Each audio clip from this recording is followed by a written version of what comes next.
দেশব্যাপী পরিবেশ রক্ষার কাজে নতুন এক দৃষ্টান্ত স্থাপন করেছে সূর্যোদয় চাইল্ড ফোরাম। ওয়ার্ল্ড ভিশনের সহযোগিতায় বাড্ডা, সোলমাইদ, খিলবাড়ি টেক ও কালাচাঁদপুরের সূর্যোদয় শিশু সংগঠনের সদস্যরা সম্প্রতি ৬০০টি বৃক্ষরোপণ কর্মসূচি সম্পন্ন করেছে।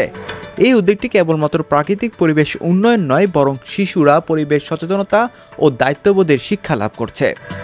বৃক্ষরোপণ কর্মসূচির অংশ হিসাবে সূর্যোদয় চাইল্ড ফোরামের সদস্যরা গাছের চারা রোপণ করছেন এবং প্রতিনিয়ত তাদের বৃদ্ধি পর্যবেক্ষণ করছেন।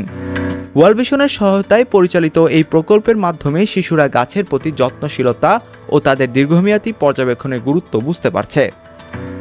সূর্যোদয় চাইল্ড ফোরামের প্রতিনিধি মারিয়া আক্তার আগামীর কণ্ঠকে জানিয়েছেন, আমরা আনন্দিত যে আমাদের উদ্যোগের মাধ্যমে পরিবেশ রক্ষার একটি ছোট কিন্তু গুরুত্বপূর্ণ পদক্ষেপ নিতে পেরেছি। ওয়ার্ল্ড ভিশনের সহায়তায় আমাদের এই লক্ষ্যে পৌঁছাতে সাহায্য করছে।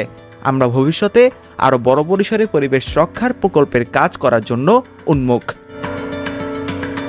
এই ধরনের উদ্যোগগুলি শুধুমাত্র পরিবেশগত পরিবর্তন আনতে সহায়ক নয়, বরং তরুণ প্রজন্মের মধ্যে সামাজিক দায়িত্ববোধ এবং পরিবেশ সংরক্ষণের প্রতি আগ্রহ বাড়ায়।